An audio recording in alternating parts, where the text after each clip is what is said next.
पर बैठे बादशाह को रिझाने के लिए गा रहा हूं, लेकिन वो तो अनंत कोटि ब्रह्मांड नायक को रिझाने के लिए गा रहे हैं। यही अंतर।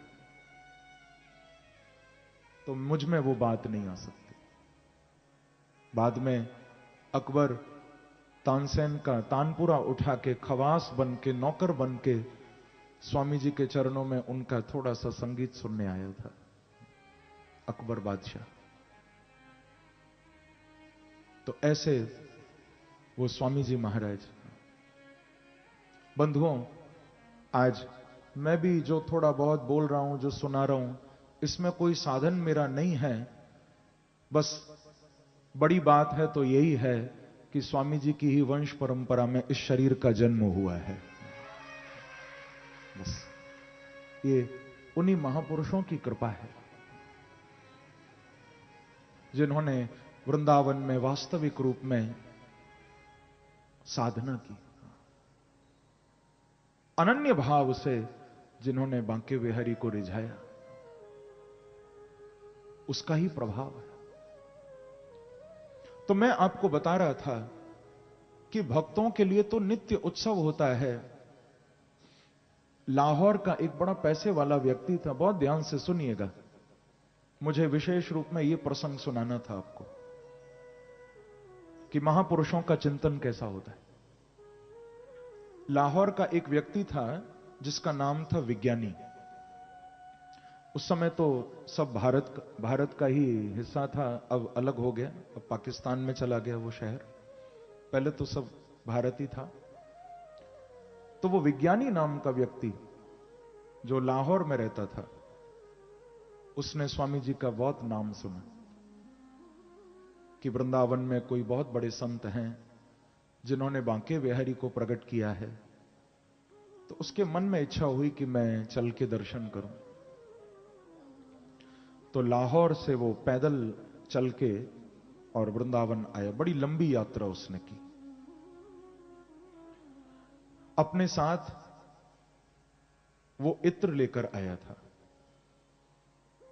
और बड़ा कीमती इत्र था। उस समय उस इत्र की कीमत होगी करीब ₹1,00,000। ₹1,00,000 का वो इत्र, रूह खस का इत्र था, वो भी रूह वाला, यानी बोतल उल्टी कर दो तो बड़ा धीरे धीरे नीचे गिरेगा, बिल्कुल प्योर इत्र एकदम। पैसा देकर खरीद कर बड़े भाव से वो लेके आया। स्वामी जी के चरणों में जब उसने आके प्रणाम किया, उनका दर्शन किया, बड़ा उसको आनंद आया। उसने वो इत्र की शीशी स्वामी जी के चरणों में अर्पण की, कहा कि आप इसको सेवा में लगाना। स्वामी जी उस समय बैठे थे यमुना किनारे और वो अपनी किसी भाव दशा में डूबे हुए थे। मैंने बताया ना, अवलोकत रह के लिए सखी सुख के अधिकारी। उनकी आंखों के आगे तो निरंतर बांके बिहारी लीला करते हैं।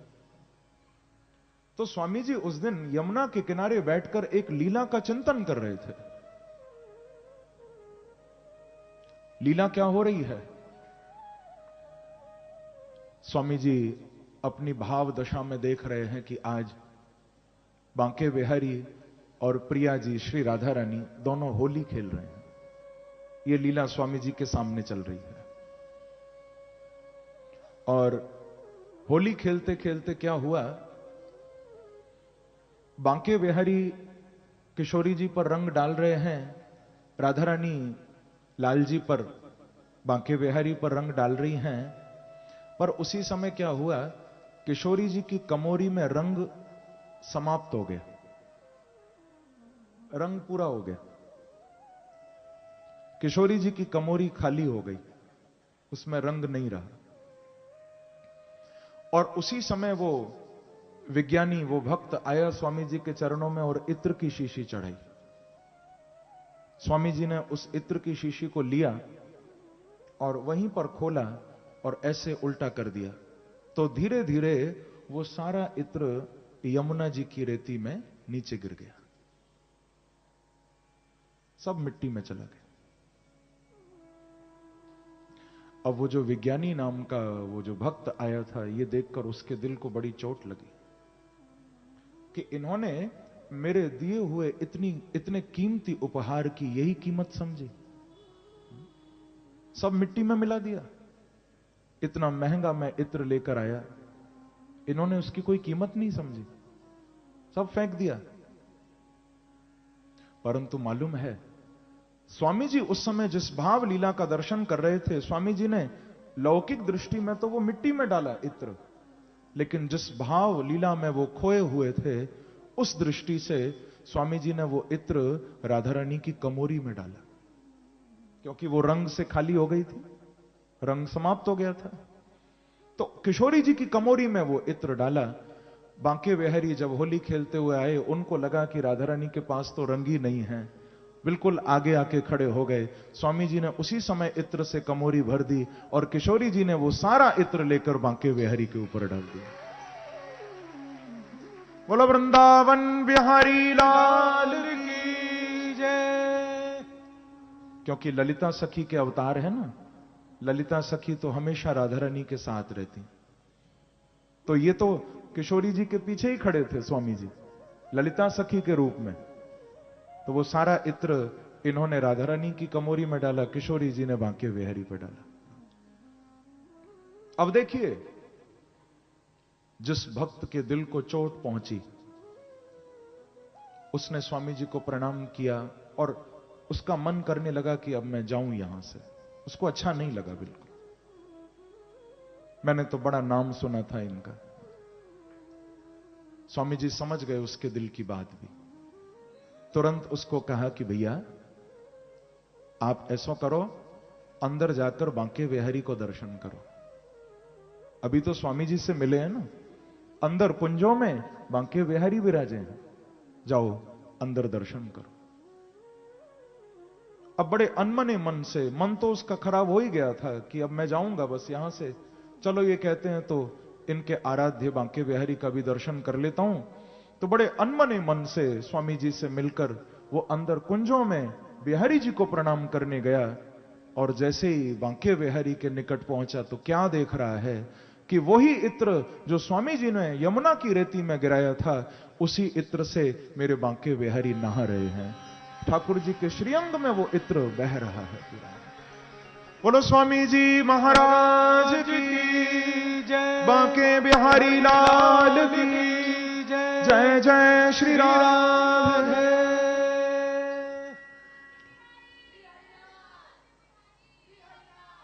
उसी इत्र से नहा रहे हैं मेरे प्रभु बंधु, बह रहा है वो इत्र पूरा, और पूरा वातावरण महक रहा है उस इत्र से।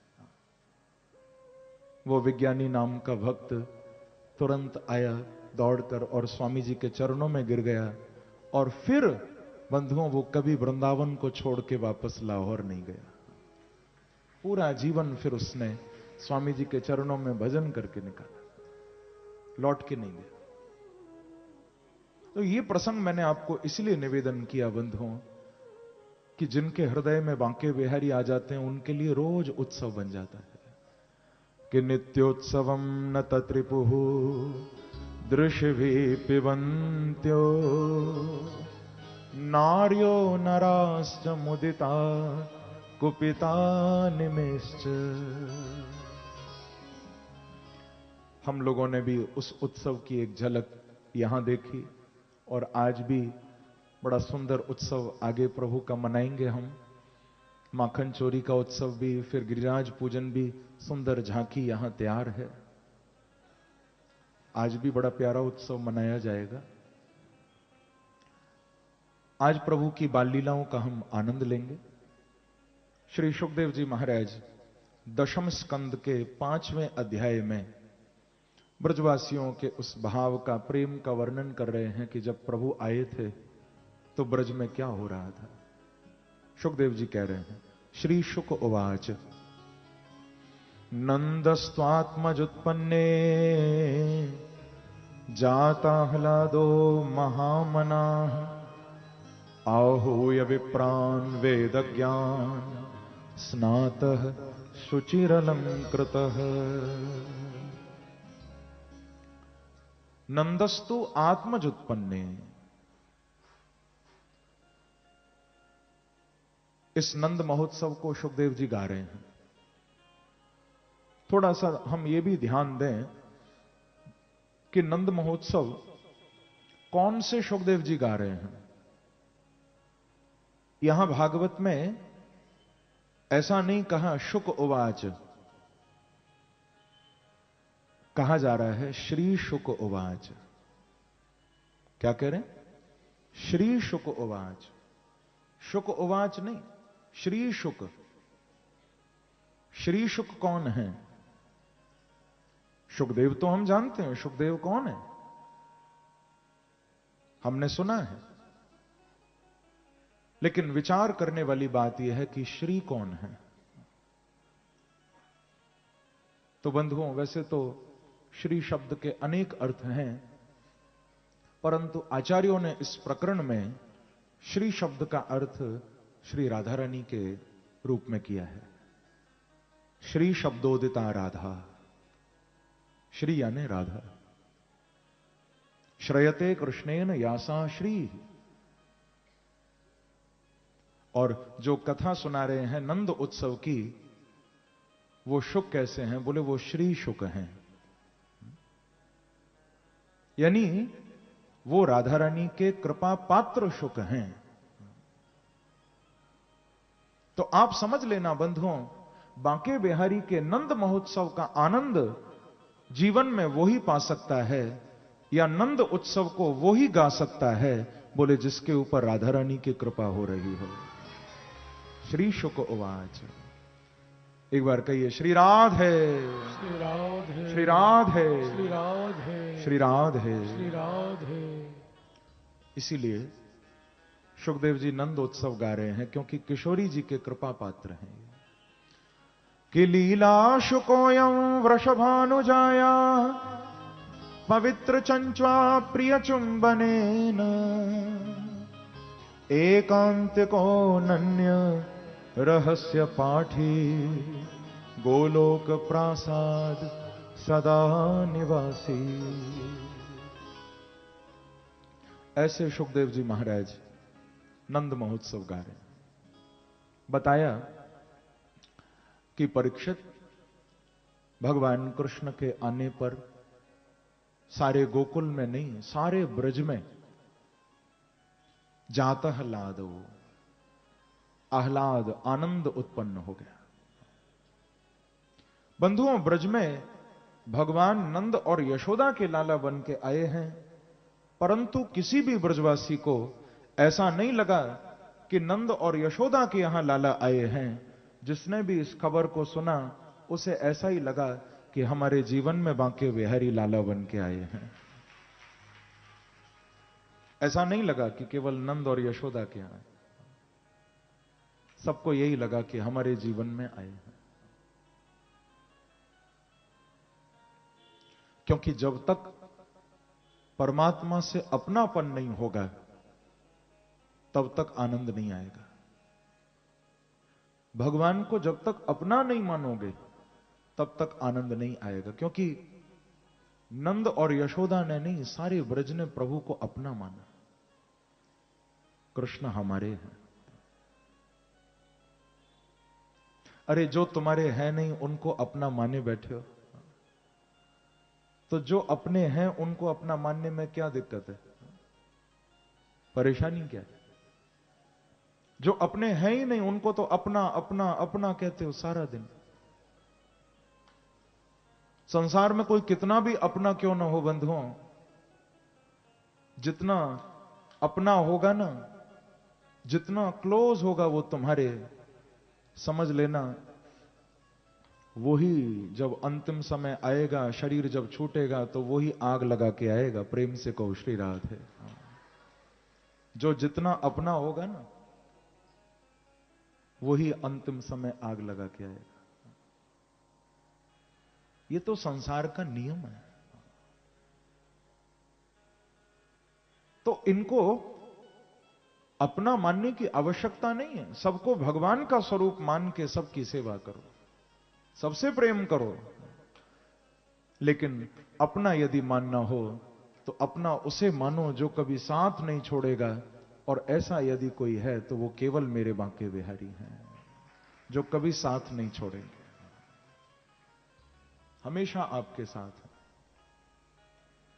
वो केवल मेरे प्रभु हैं। इसीलिए उनको कहते रहा करो कि प्यारे, उजाड़ दे मेरे दिल की दुनिया, सुकून को मेरे तबाह कर दे। उजाड़ दे मेरे दिल की दुनिया, सुकून को मेरे तबाह कर दे। फकत मेरी इल्तजा यही है कि मुझ पे अपनी निगाह कर दे प्यारे। हे बांके बिहारी, दुनिया नजर फेर ले तो फेर ले, पर कभी आप नजर नहीं फेरना। ब्रजवासियों ने अपना माना है भगवान,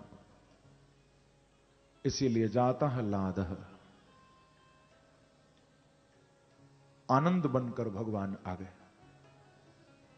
नंद बाबा ने अपने द्वार पर आने वाले सूत मागध बंदीजन सबको खूब लुटाया,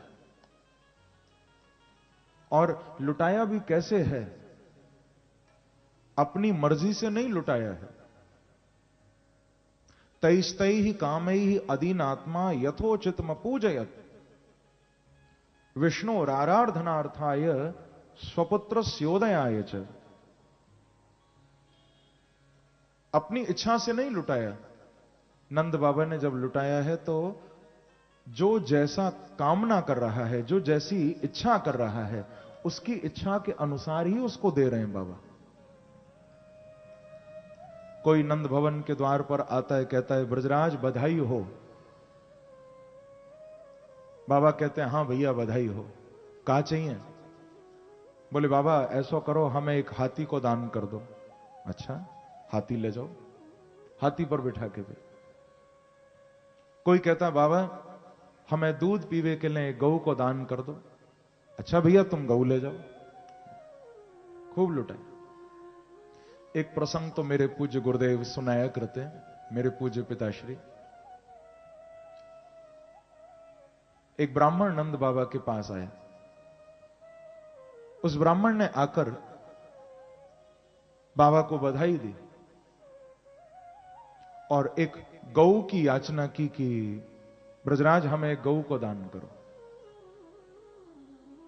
बड़े गदगद हुए नंद बाबा, उस ब्राह्मण को गऊ दान किया। ब्राह्मण गऊ लेकर अपने घर आ गए। जब घर पर आए, घर के आंगन में गऊ बांधी, तो ब्राह्मण मन में सोचने लगे कि आज तो नंद बाबा इतनो आनंद में डूब रहे हैं कि नंद बाबा को तो बिल्कुल होश ना आए कि कौन मोते कितनी बार कहां लेके जा रहे हो। वो तो लुटाए जा रहे हैं, लुटाए जा रहे हैं। तो ब्राह्मण ने मन में सोची कि क्यों ना एक गऊ और ले आऊं। अरे ट्राई करने में क्या जाता है, क्या पता नंद बाबा दे दें। तो पहुंच गए, अभी लेकर आए हैं गऊ, फिर दोबारा पहुंच गए, ब्रजराज बधाई हो। नंद बाबा बोले कि हाँ महाराज कहा दूं आपको? तो बोले एक गऊ को दान करो। हां अभी ले जाओ। फिर गौशाला से गाय मंगाई और दान कर दी। नंद बाबा को इतना भी होश नहीं है कि ये ब्राह्मण अभी अभी गाय लेके गए हैं। मना नहीं किया, उनको याद ही नहीं है कौन कितनी बार क्या ले जा रहा है। क्योंकि सच्ची बात है बंधुओं, जिसको बांके बिहारी मिल जाते हैं फिर उससे दुनिया की कोई बात याद ही नहीं रहती है।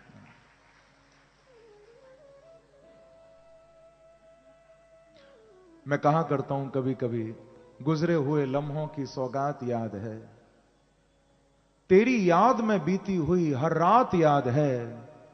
दुनिया भर की बातें हमको भूली बिसरी हैं, पर तेरी तो कोई बात हो प्यारे हर बात याद है। परमात्मा जिसको मिल जाते हैं उसे फिर और कोई याद नहीं रहता, फिर तो वही याद रहते हैं बस। नंद बाबा लुटाए जा रहे हैं, ले जाओ भैया ले जाओ। अब ब्राह्मण भी गऊ लाते गए, एक लाए, दो लाए, तीन लाए, लाते जा रहे हैं। ब्राह्मण है ना, क्या करें, थोड़ा बहुत लोभ तो आ ही जाता है। प्रेम से कहो श्री राधे। महाराज देखते ही देखते ब्राह्मण के घर को सारो आंगन गौवन ते भर गयो। पूरे आंगन में गाय ही गाय। लेकिन कमाल हो गया, आंगन भर चुका है फिर भी ये गाय लेकर आ रहे हैं। तो ब्राह्मणी ने कही कि महाराज इतना लोभ क्यों करो, सारो आंगन तो गौवन ते भर गयो, या गऊ को बांधोगे कहां, लेके तो आ गए। ब्राह्मण बोले कि तू देखती जा, भी तो बहुत जगह पड़ी है। कहां क्यों, वह गऊ को लेकर गए अंदर, आंगन भर गयो, तो अब घर के कमरों में गाय बांधनी शुरू कर दी। घर में जितने कक्ष हैं कमरों में गाय अंदर, वहीं गऊ का खूंटा कमरों में गाड़ने लगे और गाय खड़ी कर। महाराज देखते ही देखते ब्राह्मण के घर के सारे कमरे भी गऊओं से भर गए। हर कक्ष में गाय ही गाय। लेकिन कमाल है गयो महाराज, आंगन भी भर गयो, कमरा भी भर गए, फिर एक गाय ले आए। ब्राह्मणी बोली कि महाराज अब तो बिल्कुल भी जगह ना है घर में पैर रखवे की भी, या बांधोगे कहां। तो ब्राह्मण बोले कि तू देखती जा, अभी भी जगह बची है। जैसे तैसे रस्सी खींच के गऊ की लेकर गए और अब की बार घर की सीढ़ियों से छत पर गाय चढ़ा दी। प्रेम से कहिए श्री राधे। श्री राधे। घर की छत पर गाय को पहुंचा दी, और एक नहीं लाते गए गाय, सारी छत गऊओं से भर दी। छत पर गाय ही गाय, आंगन में गाय, कमरन में गाय, छत पे गाय। पर कमाल है गयो, फिर एक गऊ ले आई मांग के। ब्राह्मणी बोली कि महाराज अब तो आपने बिल्कुल हद कर दी, कमरा भर गए, छत भर गई, आंगन भर गयो, कहां बांधोगे अब, यार बिल्कुल भी जगह ना है अब तो ब्राह्मण बोले कि अभी भी जगह बची है। कैसे, जैसे तैसे रस्सी पकड़ के खींच तान के गऊ को अंदर लेकर गए, और अब की बार ले जाके रसोई में चूल्हो ही तोड़ दियो, चूल्हे में ही गाय को खूंटा गाड़ दियो। ब्राह्मणी सिर अपनों पीठ पे लगी। ब्राह्मणी बोली महाराज यदि चूल्हो ही तोड़ दोगे तो मैं रोटी पानी कहां बनाऊंगी। तो ब्राह्मण बोले कि अरे बाबरी, आज के बाद रोटी खावेगो कौन, अरे नंद के लाला भय हैं, आज के बाद तो दूध दही माखन की नदियां बहेंगी, अब रोटी कौन खावेगो। बोला बाल कृष्ण लाल की जय, नंद के लाला की जय, यशोदा के लाला की जय। अब तो कृष्ण आ गए हैं, कौन रोटी खावेगा, दूध दही माखन की नदी बहेंगी अब तो नंद बाबा ने खूब लुटाया। बंधुओं ऐसा लगता था मानो नंद भवन के द्वार से वास्तव में दूध दही माखन की नदी बहती हुई आ रही है। नवनीत चिक्षिपु, सब ग्वाल बाल एक दूसरे पर माखन फेंक फेंक के मार रहे हैं और आपस में खूब आनंद ले रहे हैं। गोपियां भी आई थी नंद महोत्सव में। गोपियों ने बालकृष्ण को आशीर्वाद दिया था। गोपियां कह रही हैं कि ता आशीष प्रयुंजाना चिरम पाहीति बालके, हरिद्रा चूर्ण तैलाद्भि सिंचंतो जनमुज्जगु। सब गोपियां बालकृष्ण का दर्शन करके आनंद में डूब जाती और लाला कन्हैया को आशीर्वाद देती। हम लोग तो जब भगवान के पास जाते हैं तो हम प्रभु से कुछ ना कुछ मांगने के लिए जाते हैं, पर जब कोई सच्चा भक्त भगवान के चरणों में जाता है तो वो मांगने नहीं, वो भगवान को कुछ देने ही जाता है। और देने का मतलब रुपया पैसा नहीं, अपने हृदय का प्रेम देने जाता है, क्योंकि मेरे प्रभु को वो ही चाहिए। गोपियों ने खूब आशीर्वाद दिया। ब्रजरानी यशोदा को बोली कि अरी नंदरानी, हम तो यही प्रार्थना करेंगी कि तेरो ये लाला चिरजीवी बने, या कि खूब दीर्घ आयु होए। इस नंद महोत्सव के अंत में श्री रोहिणी मैया का वर्णन भी किया सुखदेव जी ने। रोहिणी च महाभागा नंद गोपाभिनंदिता व्यचर दिव्यवासस्रक कंठाभरण भूषिता। रोहिणी च महाभागा। रोहिणी मैया, कल भी मैंने आपको बताया था ना कि श्री रोहिणी जी वसुदेव जी की ही पत्नी है दूसरी, और इनके गर्भ से कौन प्रकट हुए हैं? बलराम जी प्रकट हुए श्री कृष्ण से पहले। और मैंने आपको यह भी बताया था कि रोहिणी मैया ये गोकुल में नंद भवन में यशोदा जी के ही साथ रहती हैं। कंस के भय के कारण वसुदेव जी ने इनको गोकुल ही छोड़ दिया था, तो ये गोकुल में ही रहती। अब देखो, नंद महोत्सव तो हो रहा है, लेकिन रोहिणी जी उससे थोड़ा दूर हैं। खूब खुशियां मनाई जा रही हैं, आनंद मनाया जा रहा है, लेकिन रोहिणी जी कमरे में बैठी, बाहर नहीं आती। क्यों? क्योंकि इनके जीवन में कष्ट है। कष्ट कैसा? बोले पति तो जेल में पड़े मथुरा में। वसुदेव जी, आपने सुना ना, भगवान को छोड़ने आए थे कारागार से और वापस गए हैं तो कारागार में, पति तो जेल में। तो रोहिणी जी उत्सव में सम्मिलित होना चाहती हैं, लेकिन अंदर इस बात का कष्ट है कि मेरे पति वहां कारागार में पड़े हैं, मैं यहां उत्सव में सम्मिलित हूं, ये शोभा नहीं देगा, ये अच्छा नहीं लगेगा। तो रोहिणी जी दाऊ जी को गोद में लिए कोने में कमरे में बैठी हुई है। ये पहली चिंता की बात है। और दूसरी एक और चिंता की बात है, दाऊ जी प्रकट तो हो चुके हैं, कृष्ण से बड़े हैं, परंतु जब से पैदा हुए हैं इन्होंने आंखें नहीं खोली। ये भागवत की कथा नहीं है, ये महापुरुषों का भाव है, संतों का भाव है। पूज्य गुरुदेव से मैंने ये सुना। बलराम जी जब से पैदा हुए आंखें नहीं खोलते, आंखें बंद। तो मैया के लिए ये दूसरी चिंता। रोहिणी की पहली चिंता कि पति जेल में, मैं कैसे उत्सव में जाऊं, और दूसरे मेरे बेटा तो हुआ है लेकिन वो आंखें ही नहीं खोलता, आंखें बंद हैं उसकी, क्या करूं। तो नंद बाबा आए हैं और नंद बाबा ने बड़े प्यार से इनको मनाया है कि बहन रोहिणी जी, अब आप सब बातों को भूल जाओ, ऐसा अवसर जीवन में बार बार नहीं आवे है। अब जो आपके साथ हुआ, वसुदेव जी के साथ हुआ, वो सब भूल जाओ अब आप, और थोड़ी देर उत्सव में आ जाओ। बड़ा मनाया नंद बाबा ने, ब्रजरानी यशोदा ने बड़ा निवेदन किया। तो फिर रोहिणी मैया तैयार हुई हैं और गोदी में दाऊ जी को लेकर, जो आंखें ही नहीं खोल रहे जब से पैदा हुए हैं, मां को चिंता है कि मेरा लाला कभी देख भी पाएगा या नहीं, आंखें बंद ही हैं। तैयार होकर दाऊ जी को गोद में लेकर रोहिणी मैया आज निकट आई हैं बालकृष्ण का दर्शन करने के लिए, उत्सव में सम्मिलित होने के लिए।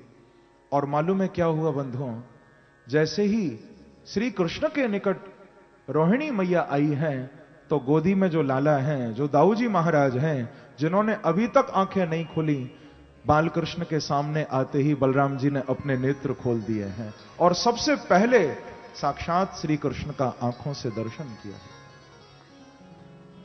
देखो,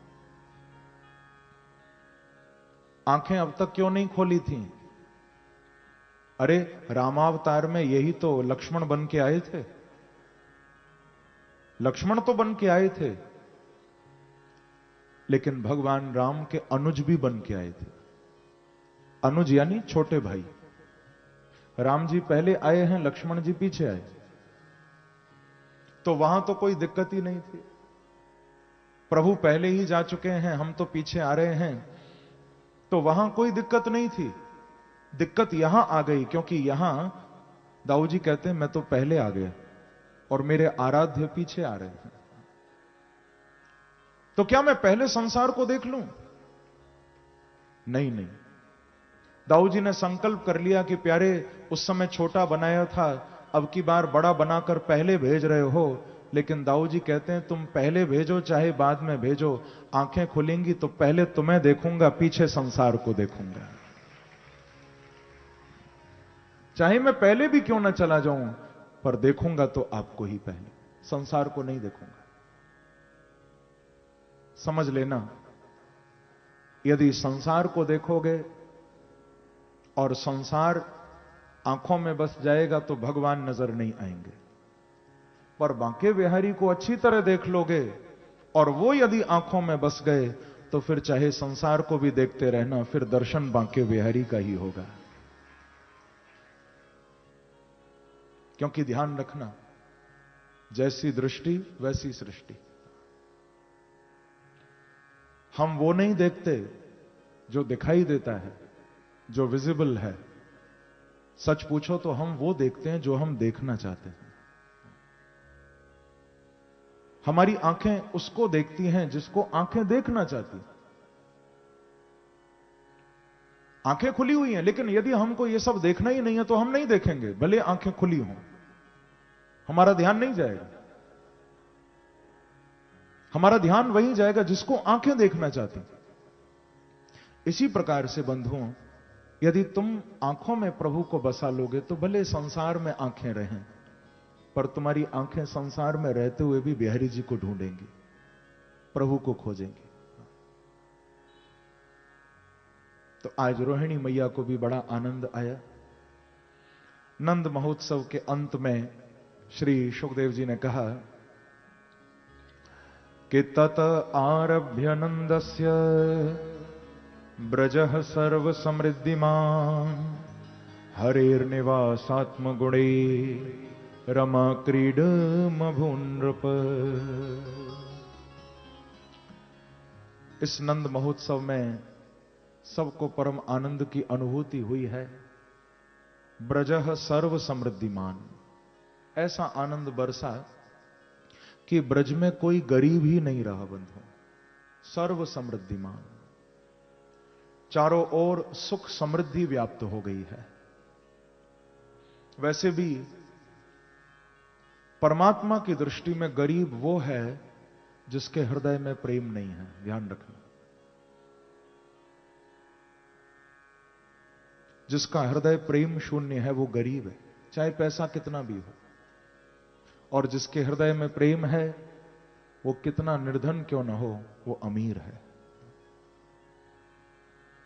मैं कहा करता हूं, अमीर की वो अमीरी क्या जिसका दिल फकीर न हो। अमीर की वो अमीरी क्या जिसका दिल फकीर न हो, और फकीर की वो फकीरी क्या जिसका दिल अमीर न हो। फकीर तो वो है जो दिल से अमीर है, और अमीर वो है जो दिल से फकीर है। प्रेम से कहिए श्री राधे। वैसे भी मेरे बिहारी जी जिसको मिल जाएं वो गरीब नहीं हो सकता बंधु, वो तो सबसे बड़ा अमीर है, सबसे बड़ा दौलतमंद है, जो मेरे बांके बिहारी को जीवन में पाले।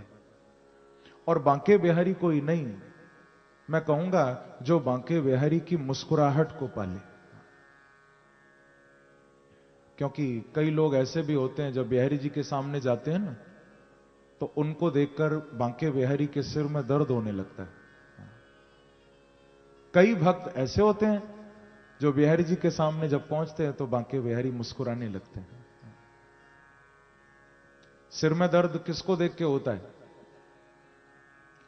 सिर में दर्द उसको देख के होता है जो डिब्बा तो 1 किलो का लाता है पेड़े का, लेकिन बदले में मांगता कम से कम 1 करोड़ है। तो उसको देखकर बिहारी जी के सिर में दर्द होने लगता है कि न जाने क्या मांगेगा, न जाने क्या ले जाएगा, बस मांगने ही आता है। लेकिन जो मेरे बांके बिहारी से मांगने नहीं, जो उनको देखने जाते हैं, उनकी मुस्कुराहट देखने जाते हैं, ऐसे भक्तों को देखकर मेरे बांके बिहारी जरूर मुस्कुराते हैं। ऐसे भक्तों को देखकर मेरे प्रभु को मुस्कुराना ही पड़ता है। इसीलिए तो मैं गाया करता हूं कि तेरी मंद मंद मुस्कनिया पे, हो तेरी मंद मंद मुस्कनिया पे, मैं बलिहार सांवरे, मैं बलिहार सांवरे। आप सब गाओगे ना मेरे साथ? सब गाओगे तो मस्ती से, हाँ, बांके बिहारी को हृदय से देखो मुस्कुराता हुआ और गाओ कि तेरी मंद मंद मुस्कनिया पे, तेरी मंद मंद मुस्कनिया पे, तेरी मंद मंद मुस्कनिया पे, मंद मंद मुस्कनिया पे, मैं बलिहार सांवरे, बलिहार सांवरे। गाइए, मैं बलिहार सांवरे, बलिहार सांवरे।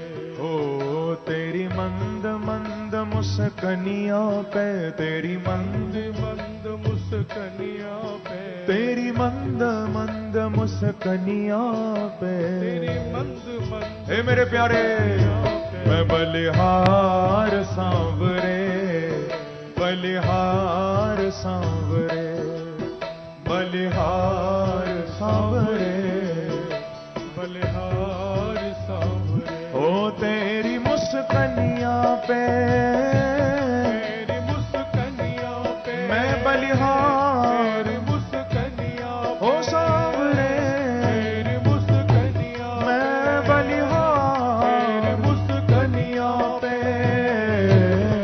तेरी मंद मंद मुस्कनिया पे, मंद मंद मुस्कनिया पे, तेरी मंद मंद मुस्कनिया पे, मंद मंद प्यारे, मैं बलिहार सांवरे, बलिहार सांवरे, मैं बलिहार सांवरे, बलिहार सांवरे। प्यारे, ओ तेरे नैन अजब कजरारे, मटके हैं कारे कारे, तेरे नैन अजब कजरारे, मटके हैं कारे कारे, तेरे नैन अजब कजरारे, मटके हैं कारे कारे, तेरे नैन अजब कजरारे, मटके हैं कारे।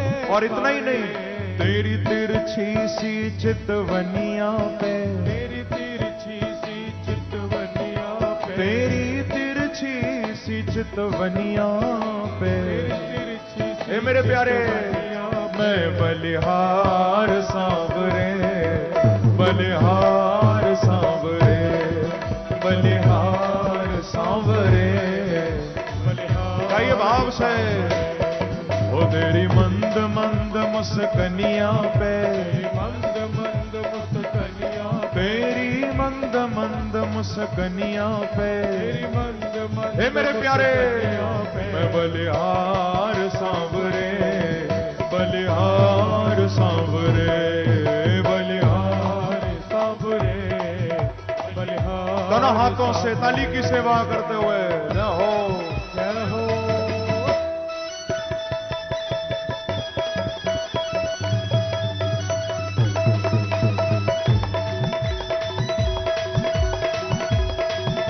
बांके बिहारी लाल की जय हो।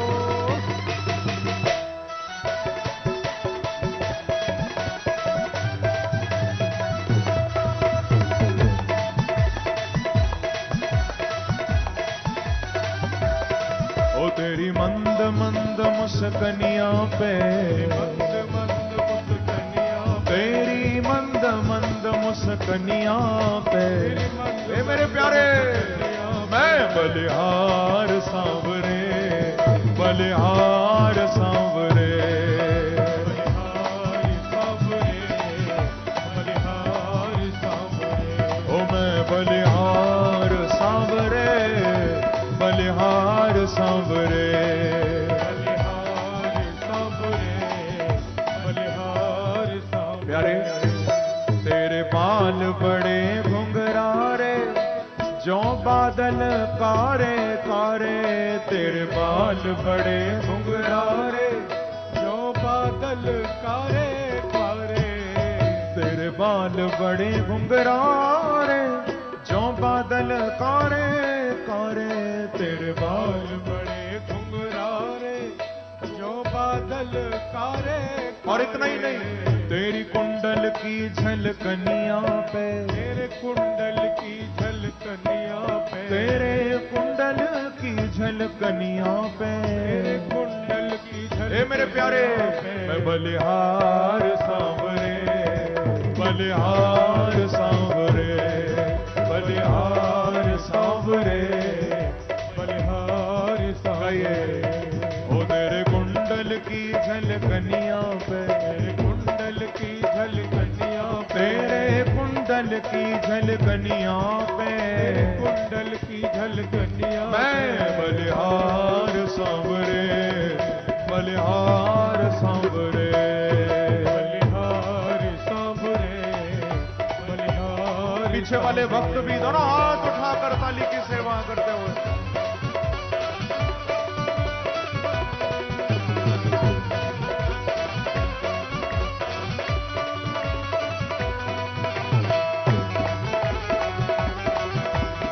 एक बार कहिए श्री राम है।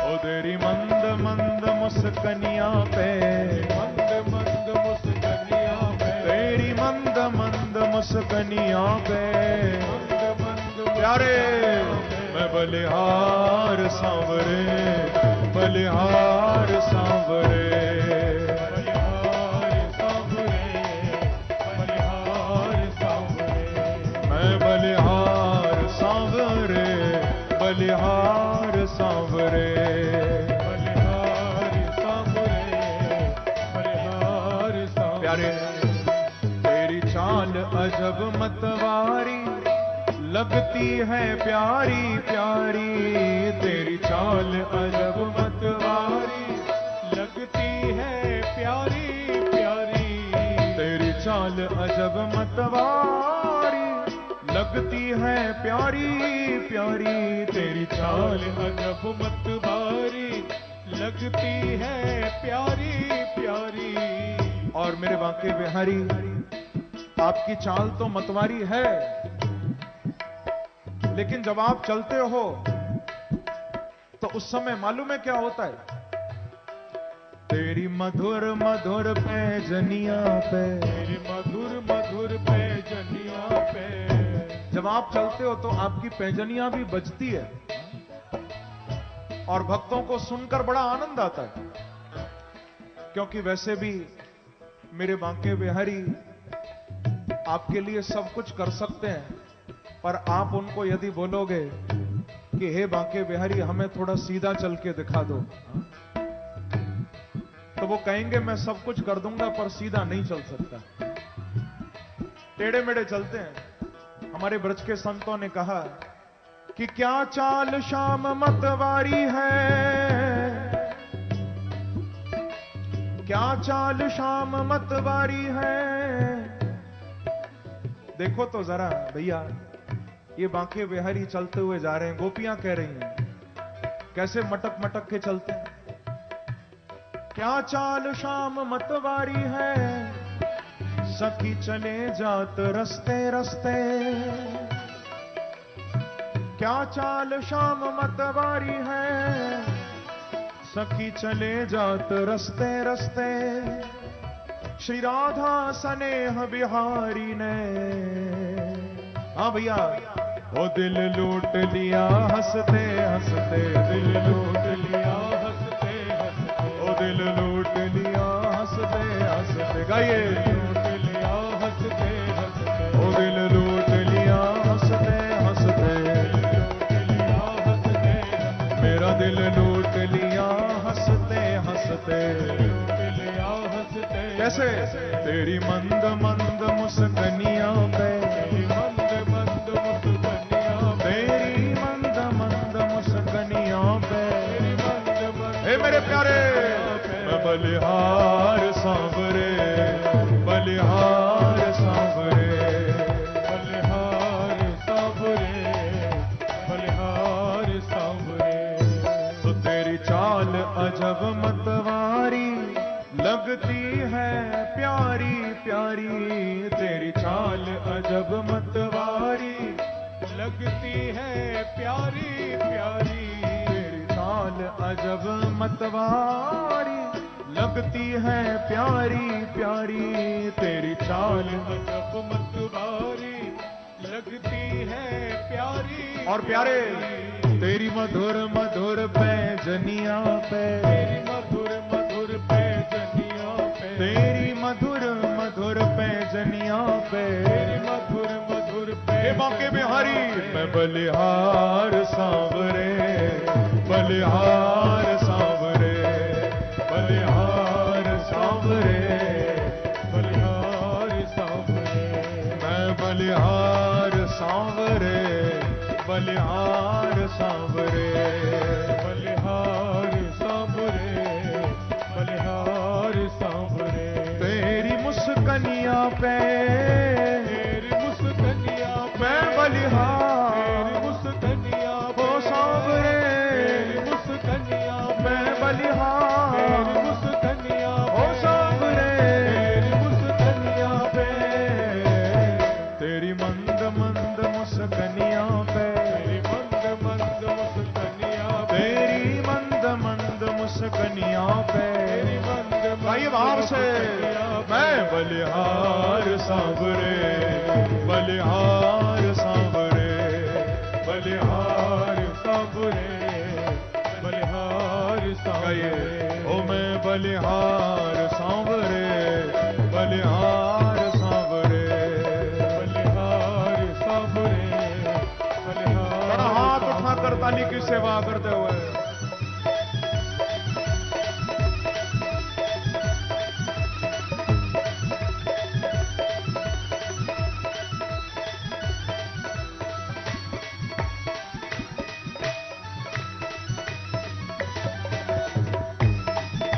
वृंदावन बिहारी लाल की जय हो, बांके बिहारी लाल की जय हो। कहिए, ओ तेरी मंद मंद मुस्कनिया पे, तेरी मंद मंद मुस्कनिया पे, तेरी मंद मंद मुस्कनिया पे, तेरी मंद मंद प्यारे, मुस्कनिया पे, मैं बलिहार सांवरे, बलिहार सांवरे, बलिहार सांवरे, बलिहार सांवरे। ओ मैं बलिहार सांवरे, बलिहार सांवरे, बलिहार सांवरे, बलिहार सांवरे। तेरी मंद मंद मुस्कनिया पे, तेरी मंद मंद मुस्कनिया पे, तेरी मंद मंद मुस्कनिया पे, तेरी मंद मंद मुस्कनिया प्यारे, पे, मैं बलिहार सांवरे, बलिहार सांवरे, बलिहार सांवरे, बलिहार सांवरे। बोलो वृंदावन बिहारी लाल की जय। जय जय श्री राधे। सभी कृपा करके यथास्थान विराजें। बंधुओं, इस प्रकार से ब्रजवासियों के जीवन में श्री कृष्ण को पाकर लाला बन के जो प्रभु गोकुल में आए, भगवान को प्राप्त करके ब्रजवासियों के जीवन में परम आनंद आ गया। और इसीलिए कहा कि ब्रजः सर्व समृद्धिमान, ब्रज में चारों ओर सुख समृद्धि व्याप्त हो गई। प्रेम से कहिए श्री राधे। श्री राधे। नंद बाबा मथुरा में कंस के पास गए थे। गोपान गोकुल रक्षायाम निरूप्य मथुराम गतः नंदः कंसस्य वार्षिक्यम करम दातुम कुरुद्वः। कंस को वार्षिक कर देने के लिए और यह भी बताने के लिए कि हमारे यहां लाला को जन्म भयो है, नंद बाबा मथुरा गए। फिर वसुदेव जी से भी मिले थे। उपलब्धो भवानद्य दुर्लभम प्रिय दर्शनम। बड़ा सुंदर मिलन हुआ। उधर कंस ने बालकृष्ण को मारने के लिए एक राक्षसी को गोकुल में भेजा है, क्योंकि कंस के भी कान खड़े हो गए जब नंद बाबा ने कहा कि हमारे यहां लाला भयो। योगमय स्वरूप कन्या जिनको लेकर वसुदेव जी मथुरा गए थे वापस, उन्होंने कंस को यही कहा था कि मया हतया मंद जातः खलु तवांत कृत।